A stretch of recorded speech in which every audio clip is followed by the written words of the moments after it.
Você já sentiu que sua vida inteira mudou em um único instante? Antes de contar tudo, me diga nos comentários de onde você está assistindo essa história. Quero saber até onde essa memória vai ecoar, porque o que vou revelar aqui nunca foi dito em voz alta.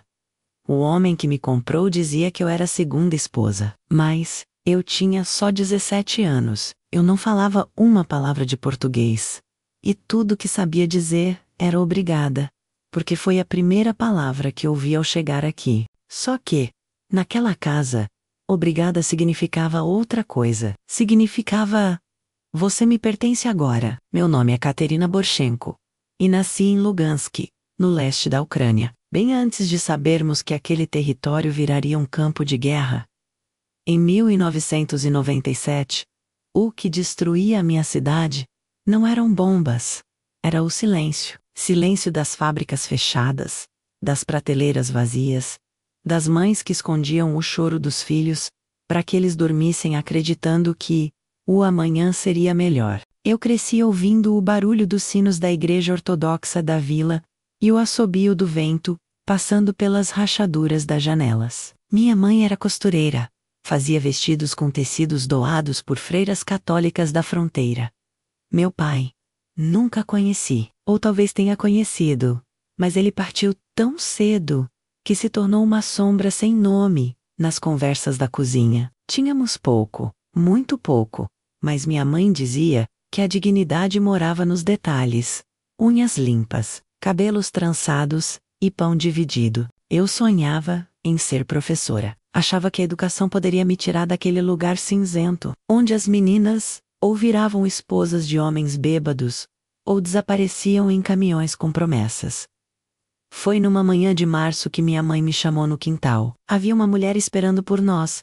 Roupas elegantes, salto fino, perfume caro. Ela disse que havia vagas para cuidadoras no Brasil. Era só assinar um papel e estar no ponto de ônibus na semana seguinte. Prometiam passagem, moradia e salário. Era como uma tábua de salvação para uma família que já boiava entre a fome e o medo. Eu não hesitei. Minha mãe beijou minha testa e disse que eu traria orgulho para ela. Eu não sabia que aquele beijo seria o último. Cheguei ao aeroporto com uma bolsa emprestada e um casaco de lã que pinicava a pele. Em Kiev, um homem me esperava com um passaporte novo. Disse que meu nome agora era diferente, que não podia falar com ninguém, que apenas obedecesse e embarcasse. A viagem foi longa, cansativa, e eu me agarrei às lembranças da infância para não desmoronar. Quando o avião pousou em São Paulo, senti o coração apertado, como se algo estivesse prestes a se partir. E partiu mesmo, porque ali começou o que eu só posso chamar de desaparecimento. Não sumir do mundo menos, mas sumir de mim mesma. Um carro me esperava do lado de fora. Vidros escuros, motorista calado. Ele me entregou uma garrafa de água e sorriu sem mostrar os dentes. Eu tentei perguntar sobre o trabalho, mas ele apenas colocou uma música baixa no rádio, e seguimos estrada adentro. Horas depois, chegamos a uma estrada de terra. Era noite, sem sinal de cidades, casas, nada. Só mato e cercas de arame farpado. A casa era grande e bonita por fora, mas algo nela me deu arrepios. Uma mulher abriu a porta, pele morena, cabelos muito pretos, olhos duros. Não sorriu. Me mandou entrar. Disse que tomasse banho e trocasse de roupa. Me deu um vestido branco e um par de chinelos. Havia 2 outras meninas no quarto. Uma chorava baixinho. A outra não me olhava nos olhos. Tentei perguntar o que estava acontecendo, mas ninguém me respondia. Na manhã seguinte, me levaram para uma sala com flores artificiais e um homem de terno. Ele me olhou como quem avalia um objeto antigo. Disse: "Agora você é a esposa do patrão", e riu. Eu tentei gritar, mas minhas palavras se perderam num idioma que ninguém ali queria entender. Ei, Pert Dolly. Minha história parou de ser minha. Eu virei posse, um corpo sem voz, numa terra sem eco. E mesmo assim, foi naquele mesmo lugar que um homem me estendeu a mão. Um homem que supostamente deveria apenas me vigiar, na minha vila. A vida era feita de pequenos silêncios. Silêncio das janelas fechadas com medo do frio. Silêncio das mulheres que nunca contavam tudo o que sabiam.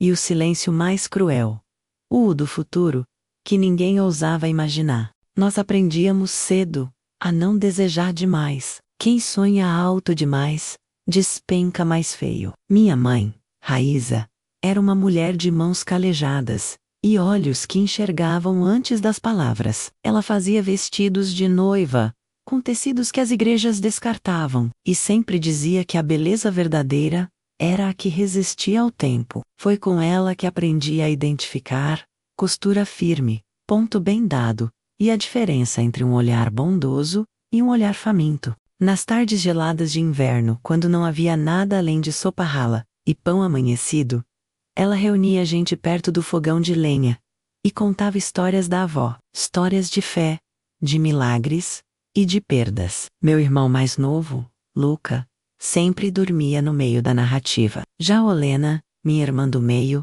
ouvia tudo com olhos arregalados. Eu imaginava que um dia teria minha própria história para contar. A escola da vila funcionava quando havia eletricidade, o que era raro. Estudei até os 15 anos. Depois, tive que ajudar minha mãe com os bordados e com a venda de frutas secas que colhíamos no quintal. A vida era simples, mas não era miserável. Só ficou assim quando a fábrica de cimento fechou. Depois disso, ninguém tinha mais nada, nem esperança. Foi nesse vazio que chegaram os homens dos panfletos. Eles falavam de oportunidades fora dali, traziam fotos coloridas de cidades com prédios altos e carros modernos. Diziam que o Brasil precisava de gente disposta a trabalhar. Era só aprender algumas palavras, assinar os papéis e seguir as orientações. Prometiam um contrato, segurança e um salário que para nós parecia uma fortuna.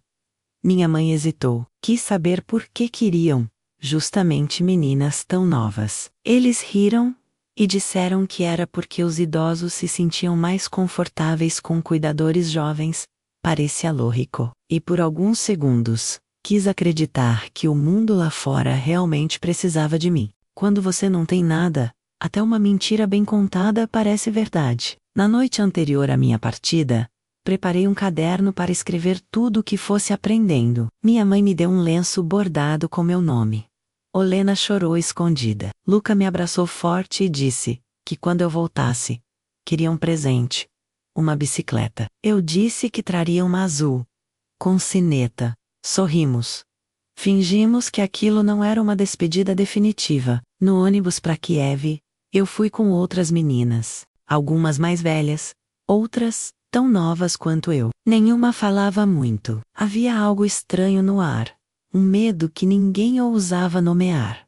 Mas a esperança fazia mais barulho do que um medo. Era o suficiente para silenciar as dúvidas. No hotel da capital, nos deram roupas novas, tiraram nossos documentos e nos disseram que receberíamos passaportes brasileiros temporários, que era tudo parte do processo. Eu queria perguntar mais, mas toda vez que alguém questionava, recebia um olhar duro e uma resposta seca.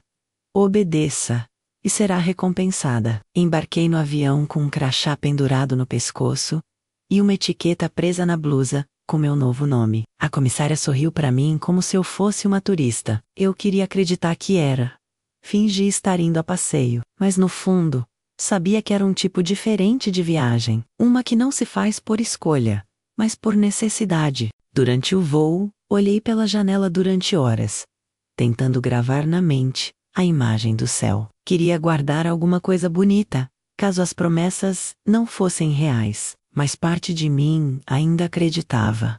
Ainda queria que desse certo. Que aquele passo me tirasse de um destino cinzento. Que eu pudesse construir algo para minha família, com dignidade. Hoje, quando lembro do rosto da minha mãe naquela manhã, percebo que ela sabia. Ela sabia que estava me entregando ao desconhecido. E que talvez nunca mais me visse. Mas também sabia que sei o faqués. A fome me levaria antes. E entre uma filha desaparecida e uma filha morta, ela escolheu a esperança. Se você chegou até aqui, eu te peço, não desvie o olhar. O que vem a seguir é o mergulho mais profundo na sombra que atravessou minha vida. Fique comigo até o fim. Você vai entender por que, mesmo nas trevas mais densas, ainda existe algo capaz de florescer. A primeira noite naquela casa foi o começo do fim daquilo que eu conhecia como liberdade. Quando acordei, a luz que entrava pelas janelas não era de um novo dia. Era uma exposição brutal do lugar onde eu tinha sido colocada. O quarto onde dormíamos era limpo, mas sem alma. As paredes eram brancas, sem nenhum quadro, sem um espelho. Tudo ali parecia feito para apagar quem entrava. A mulher que me recepcionou no dia anterior voltou com uma expressão ainda mais dura. Ela nos mandou levantar-se e trocar de roupa. Tinha deixado um novo vestido, desta vez bege, quase da cor da pele. Eu perguntei o que estava acontecendo, mas ela apenas disse: "O patrão não gosta de atraso." Uma das meninas tentou responder algo e levou um tapa seco no rosto. Eu fiquei em silêncio. O medo falou mais alto que a indignação. Nos levaram para uma sala, onde um homem muito mais velho nos aguardava. Cabelo grisalho, olhos frios, um sorriso que não subia até os olhos. Ele se aproximou de mim como quem escolhe uma peça de carne no mercado. Disse que eu era a que mais lembrava sua primeira esposa. Tocou meu queixo, olhou meus dentes, analisou meu corpo com naturalidade monstruosa. Eu quis vomitar, mas engoli em seco. Naquela manhã, uma cerimônia improvisada aconteceu. Eu fiquei de pé ao lado dele enquanto alguém que parecia um funcionário da casa lia palavras em português que eu não compreendia. Ao final, o homem colocou uma aliança no meu dedo e disse: "Agora você é minha." E deu um beijo seco na minha testa. E o Wessel pensava: isso não pode estar acontecendo. Mas estava. E ninguém ali parecia achar estranho. Depois da cerimônia, fui levada para um quarto diferente, mais amplo, com uma cama grande e pesada, móveis escuros e uma única janela, trancada com grades. A mulher voltou com uma bandeja de comida e me avisou: "Daqui para frente, você cuida dele." Tarefas diárias. Silêncio absoluto. Se obedecer, será bem tratada. Se desobedecer, aprenderá com dor. Aquelas palavras me gelaram por dentro. Nos dias seguintes, fui instruída a acordar antes do sol, preparar o café da manhã do patrão, lavar suas roupas, limpar a casa e nunca olhar diretamente nos olhos dele. Eu só podia usar os cômodos principais se estivesse com ele. O restante do tempo, eu devia ficar no quarto ou na cozinha. As janelas tinham trancas por fora, as portas, câmeras. O tempo passou a não fazer sentido. Os abusos começaram na segunda semana. Primeiro vieram os toques forçados, depois os beijos exigidos, até que, finalmente, ele não pediu mais nada menos, apenas tomava. Ele dizia que, como minha esposa, eu devia cumprir meu papel, que era para isso que havia me escolhido. Toda vez que resistia, ele me lembrava que não tinha documentos, que ninguém sabia onde eu estava, e que, se fugisse, seria vendida para alguém pior. A cada noite, eu perdia um pedaço de mim. Já não chorava. O choro, com o tempo, parece inútil. Eu me apegava a pequenas rotinas para manter alguma sanidade. Dobrar os panos da mesma forma, contar os passos do corredor, desenhar mentalmente os mapas da casa. Eu não queria esquecer quem eu era, mas a cada dia, sentia que estava me apagando, virando um fantasma funcional. Às vezes ouvia risos distantes, vozes de homens conversando no jardim. Nunca os via, só escutava. Era como se a casa tivesse vida própria. Uma prisão bonita, silenciosa, bem decorada, mas uma prisão. Quando perguntava sobre os outros, me diziam que ali só morava ele, eu e os seguranças. Nunca vi as outras meninas de novo, e nunca me disseram o que aconteceu com elas. O único rosto que via com frequência era o do segurança da noite, Miguel. Alto, de pele morena e olhar duro, ele caminhava silenciosamente pelos corredores. Diferente dos outros, nunca me tocou, nem me dirigia a palavra. E de certa forma, isso me dava medo, porque eu não sabia se ele era cúmplice ou só mais uma parte da engrenagem. Não confiava em ninguém. Certa noite, escutei uma briga do lado de fora. O patrão gritava com alguém. Falava de desobediência, de castigo. Acordei no meio da madrugada, com a porta trancada por dentro, e passos pesados no corredor. Tentei me esconder, mas não havia para onde ir. Quando ele entrou, seus olhos estavam vermelhos. Ele me puxou pelos cabelos e disse que eu precisava aprender a ser mulher de verdade. Não vou narrar os detalhes do que aconteceu naquela noite. Só posso dizer que foi ali que algo dentro de mim morreu. Uma parte que acreditava que ainda poderia haver uma saída pacífica. A partir daquele momento, entendi que se quisesse sobreviver, teria que calar, observar, resistir em silêncio e esperar. Esperar qualquer coisa. Um erro, uma falha. Comecei a reparar nos padrões. O horário da troca de turno dos seguranças, o tempo que ele ficava trancado no escritório, as portas que rangiam e as que não. Toda pequena informação virava munição mental. Era a única arma que eu tinha. Eu não queria mais fugir, de qualquer jeito. Eu queria sair viva, inteira. Ou mais inteira que uma mulher pode ser depois de ser reduzida a nada. Se até aqui você achava que esta era apenas mais uma história de sofrimento, está enganado. O que vem a seguir vai te fazer repensar tudo. Continue comigo.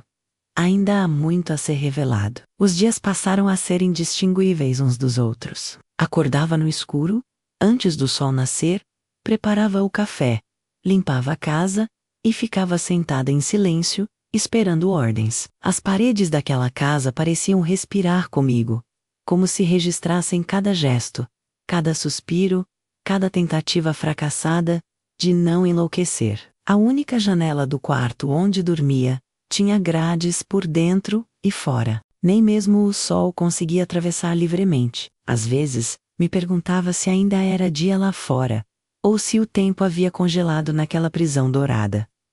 O som do mundo havia desaparecido. Não se ouvia crianças, vizinhos, carros, apenas passos pesados, portas rangendo e o ranger do portão de ferro, abrindo ou fechando. Ele me chamava de boneca. Dizia que eu era seu troféu exótico. Tocava meu rosto como se estivesse acariciando um objeto raro, e depois me largava como quem perde o interesse por um brinquedo antigo.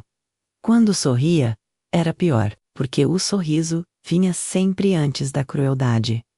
Era como o silêncio antes do raio, o aviso de que a dor estava chegando. Comecei a perder peso, cabelo, memória, dormia pouco, com pesadelos que se confundiam com a realidade. Sonhava com minha mãe costurando em silêncio, com Luca me pedindo a bicicleta azul, com minha irmã dizendo que eu tinha sorte por sair dali. Acordava suando, tentando lembrar se tudo aquilo havia mesmo acontecido, ou se eu tinha inventado uma infância para sobreviver ao presente. A comida era deixada em silêncio sobre a mesa.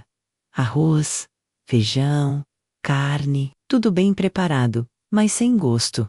O paladar desaparece quando a alma apodrece. Algumas vezes, esqueciam de me alimentar. Outras, comiam na minha frente e me deixavam esperando. Era como se quisessem me ensinar meu lugar, me fazer entender que não havia ninguém vindo me buscar. Ele me obrigava a usar roupas curtas dentro de casa. Dizia que era o uniforme da esposa dele. Eu não podia falar alto, nem questionar, nem pedir nada. Uma vez, ousei dizer que estava com dor de cabeça. Ele riu e disse que mulher calada cura mais rápido. Depois, me trancou por 2 dias no quarto sem luz, sem água. Aquilo não era castigo, era pedagogia da posse. Tinha noites em que ele não voltava. Nessas, eu sentia um alívio que quase doía. Era nesses momentos que eu chorava baixinho, quase como um ritual, para me lembrar que ainda sentia alguma coisa. O medo era tão constante que acabou virando um tipo de companhia. Eu sabia que, quando o medo sumisse, era porque já não havia mais nada em mim. Miguel, o segurança da casa, continuava me observando de longe. Ele nunca intervia, nunca falava, mas também nunca me tratava como os outros. Uma vez, quando deixei cair um copo, ele se abaixou antes de mim e recolheu os cacos em silêncio. Seus olhos encontraram os meus por um segundo. Não havia julgamento neles, só cansaço, ou talvez fosse dor. Algumas manhãs eu o via andando pelo quintal com um caderno nas mãos. Depois descobri que ele escrevia poesia. Me perguntei por que alguém que escrevia poesia aceitava vigiar uma prisão de carne e ossos. Mas aprendi que naquele lugar, tudo era fragmentado. Até a bondade. Às vezes, ela existia, mas se escondia atrás de fardas e muros altos. Na véspera do meu aniversário, ouvi o patrão dizer a um convidado que era dono de 3 mulheres. Eu era apenas a mais nova. As outras haviam enlouquecido. Aquela frase ficou martelando na minha mente por dias. Será que enlouquecer era uma forma de escapar? Será que perder a razão era o único caminho para manter a alma intacta? Foi naquele mês que comecei a rasgar pequenos pedaços do lençol, escondê-los dentro dos sapatos, atrás dos móveis. Era um gesto inútil, talvez. Mas eu queria deixar rastros. Queria que, se algum dia encontrassem aquela casa, soubessem que eu estive ali, que lutei, mesmo que silenciosamente, que não aceitei morrer, sem deixar marcas. Uma tarde, encontrei uma folha de papel debaixo da cama. Tinha algo escrito em português. Não entendi tudo, mas reconheci palavras como liberdade e vergonha. Aquilo não parecia ter vindo do patrão. E não parecia acidental. Era como se alguém estivesse tentando me dizer algo. Foi a primeira vez que me perguntei se Miguel poderia ser mais do que um observador. Naquela mesma noite, encontrei um pão fresco escondido entre os panos do armário da cozinha. Eu não havia preparado aquilo. Tampouco a cozinheira vinha até ali. Quando abri o pão, dentro havia uma pequena folha com uma única palavra escrita: força. Foi o suficiente para que, pela primeira vez em meses, eu sentisse algo parecido com esperança. Se essa história tá te tocando de alguma forma, não se esqueça de curtir o vídeo. Isso mostra que você está comigo nessa travessia, porque a pior dor não é o que fazem com você. É viver tudo sozinha, como se fosse invisível. Na manhã seguinte ao pão escondido, não consegui comer. Eu segurava aquele bilhete com a palavra força como quem segura um relicário. Era apenas uma folha dobrada, mas para mim era uma senha secreta. Uma fresta. Pela primeira vez, pensei que talvez eu não estivesse tão sozinha quanto imaginava. Alguém ali me via, e talvez esse alguém estivesse tentando me dizer algo. Passei o dia inteiro olhando para as mãos dos seguranças, para suas rotinas, seus olhares. Todos pareciam mecânicos, indiferentes. Menos Miguel. Ele não olhava diretamente para mim. Mas naquele dia, quando passamos pelo mesmo corredor, ele deixou cair um pequeno papel do bolso do uniforme. Ninguém mais viu. Eu sim. Aguardei a noite para recolher o bilhete. Tremia ao abri-lo. Era um pedaço de folha de caderno. Estava escrito: não desista. Era tudo. 2 palavras simples. Mas elas bateram em mim como um trovão. A verdade é que eu já tinha desistido. Só continuava viva por instinto, como um animal enjaulado. Aquelas palavras, naquele contexto, me fizeram lembrar que ainda havia escolha. Eu passei a observar Miguel com mais atenção. Descobri que ele era o único que fazia o turno da madrugada sozinho, que sempre dava a volta na casa, no mesmo horário, que parava por 10 minutos no galpão dos fundos, aonde ninguém ia. Comecei a contar os passos, memorizar as pausas, recriei a planta da casa na minha mente. Cada parede, cada fresta, cada porta. Naquela semana, escondi um garfo de sobremesa no forro do colchão. Não como arma, mas como símbolo. Eu precisava de algo que fosse meu, algo que me lembrasse que ainda era capaz de tomar decisões, ainda que pequenas. O garfo virou minha moeda de sanidade. E, mais do que isso, minha forma de dizer: eu não fui domada. Pouco a pouco, minha mente voltou a funcionar como antes. Comecei a lembrar de poemas da infância, das músicas que minha mãe cantava para Olena dormir. Comecei a repetir frases mentalmente para treinar o idioma, migalhas de memória, que de alguma forma, começaram a compor um plano. Não um plano de fuga ainda, mas um plano de resistência. Certa noite, Miguel deixou algo embaixo do travesseiro. Um livro infantil, velho, com figuras coloridas e palavras em português. Era um dicionário ilustrado. Na capa, uma frase escrita à mão. Aprenda e espere. Era como se ele estivesse me preparando para algo, para um momento que ainda viria. Mas quando? Como? E por quê? Fui ao banheiro naquela madrugada, e sozinha diante do espelho manchado, repeti em voz baixa uma das frases do livro, e eu estou aqui. Era a primeira vez que eu falava comigo mesma em muito tempo. Me ouvi, me reconheci. Não era mais a boneca, nem a sombra. Era Caterina. Estilhaçada, sim, mas viva. E isso, ali, naquela casa, era uma ousadia. Nos dias seguintes, tentei conversar com Miguel discretamente. Um aceno, um olhar, uma palavra solta. Ele não respondia, apenas mantinha a distância, mas continuava deixando pequenos bilhetes escondidos. Palavras como calma, fé, breve. Não havia promessas, apenas sementes, e eu regava cada uma delas com a força que me restava. Comecei a sonhar de novo. Sonhava com a vila, com o cheiro do fogão de lenha, com Luca andando de bicicleta azul. Era quase uma tortura. Mas também era combustível. Se eu podia sonhar, eu podia planejar. Se eu podia planejar, então talvez pudesse mudar o rumo. Era uma equação emocional simples, mas que se tornou minha lógica interna. Certa tarde, ao servir o almoço, derrubei um copo. Miguel entrou na cozinha antes que eu pudesse limpar. O patrão ainda não havia chegado. Ele olhou nos meus olhos por alguns segundos e disse: "Você não é invisível." Depois saiu, como se não tivesse falado nada. Aquilo quebrou algo dentro de mim, ou talvez tenha consertado. Naquela noite, decidi que não morreria ali, e não falo de morte física. Falo da morte da essência, da mente, do nome. Eu escreveria meu nome nas paredes se fosse preciso. Cantaria em silêncio. Fugiria por dentro, antes de fugir por fora, e quando a hora chegasse, se chegasse, eu estaria pronta. Miguel passou a deixar mapas rabiscados em pedaços de papel de pão. Um indicava a entrada do porão. Outro, os pontos cegos das câmeras. Era tudo sutil, arriscado, quase impossível. Mas era um plano, um fio de realidade se formando dentro do pesadelo. E eu agarrei esse fio com tudo que tinha. Hoje eu sei que aquele homem não era um herói.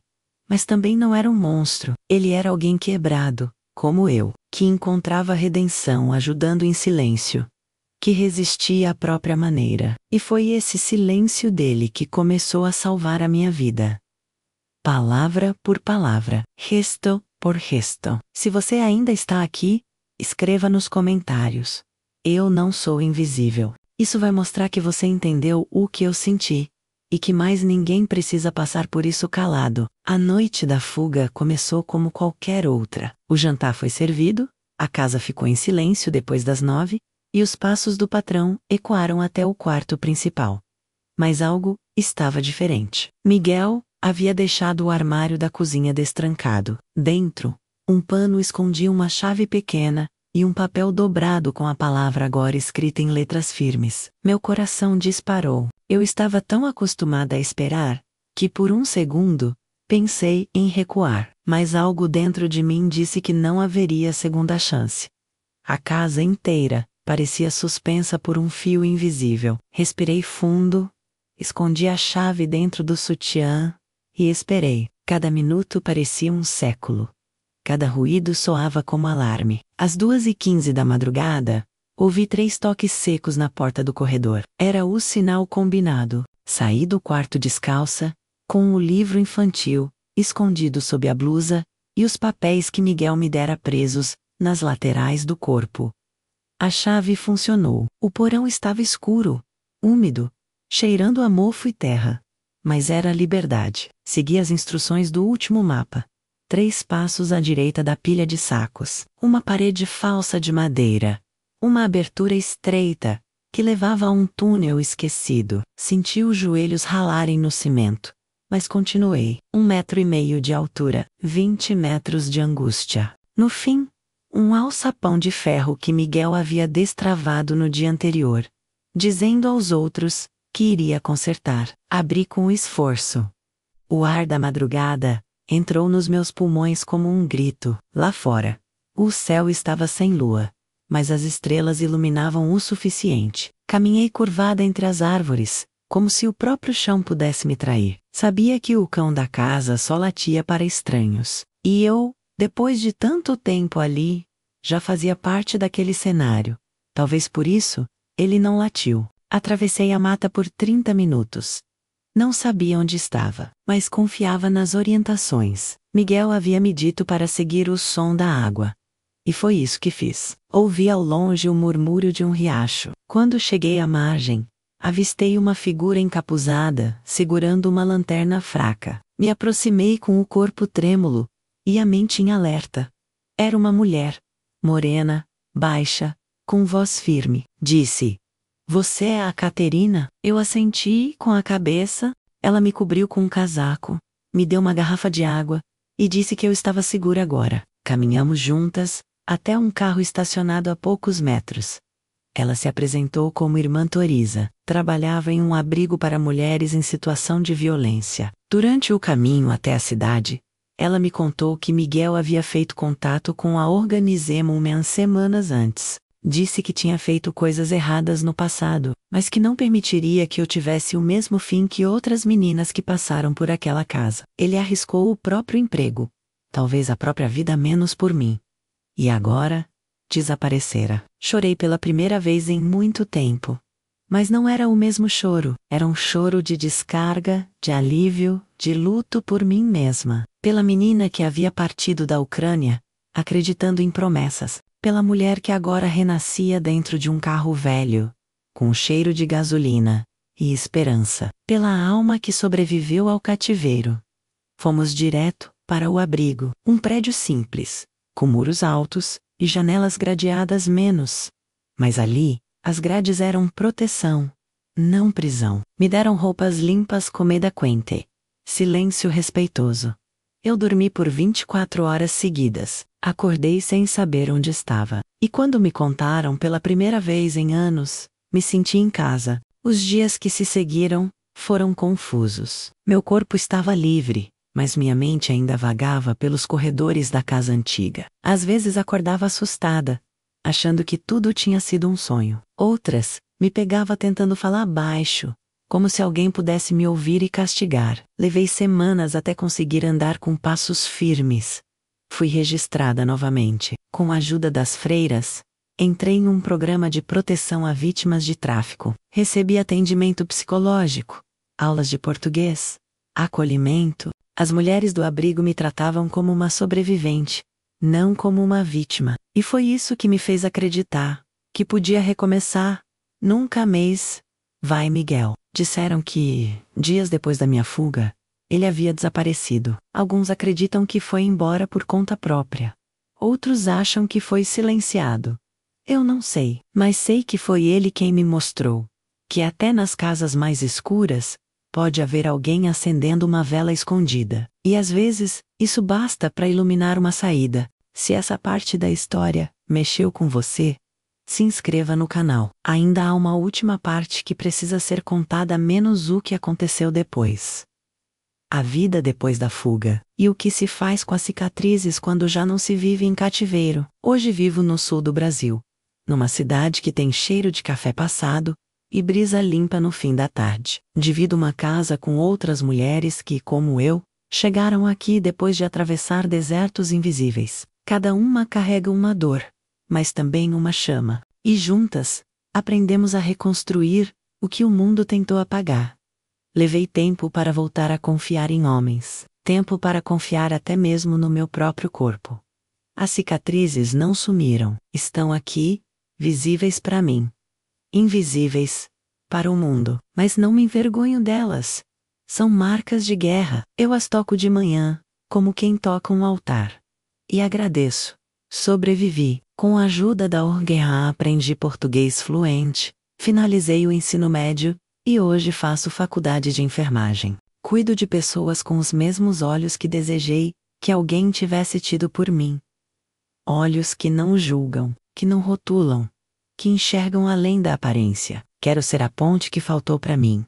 Uma vez por semana, volto ao abrigo, onde tudo recomeçou. Levo bolos, remédios.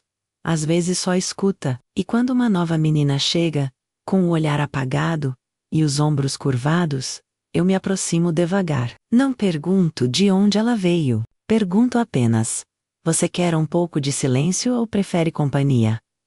Carrego comigo o livro infantil que Miguel deixou. A capa está rasgada, mas as páginas ainda resistem. Não sei se ele vive, não sei se um dia vai ouvir isso, mas se estiver ouvindo, obrigada por ver em mim algo que nem eu via, por ter coragem mesmo com medo, por ter sido humano no meio do deserto. Às vezes, me perguntam se perdoei o homem que me comprou. A resposta não é simples. Não perdoei, mas também não carrego mais ele comigo. Ele ficou naquela casa, e eu vim embora com as partes que consegui salvar.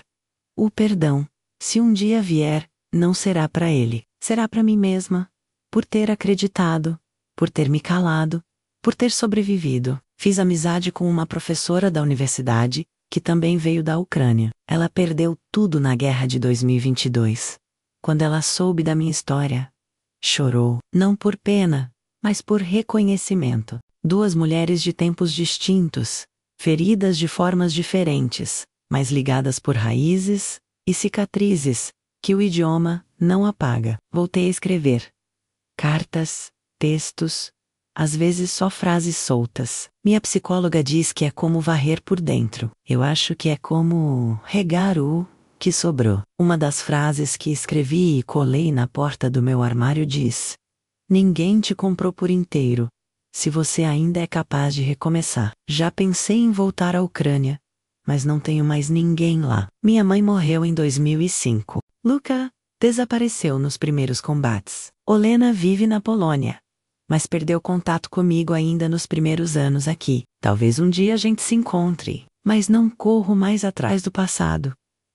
Ele vem quando tá pronto. O futuro também não me assusta mais. Antes, qualquer ruído de porta já me fazia suar. Hoje, sei que portas se abrem e se fecham o tempo todo, e não são todas que prendem.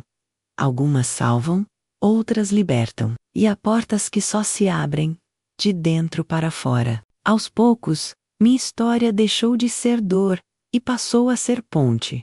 Falo em escolas, igrejas, projetos sociais. Conto o que vivi com calma, sem dramatizar, mas sem esconder, porque o que nos destrói, quando silenciado, se fortalece, e quando contado, perde poder. Eu conto para que outras mulheres não precisem mais calar. Se você me ouviu até aqui, quero te pedir uma coisa: compartilhe essa história com alguém. Pode ser uma amiga, uma vizinha, uma mãe. Às vezes, é numa história que mora o começo da cura de outra pessoa. E se algum dia você se sentir quebrada, sem valor, esquecida, lembre-se disso. Alguém me comprou achando que eu era uma boneca. Mas o que ele não sabia é que bonecas quebram. Mulhers know. Mulheres renascem.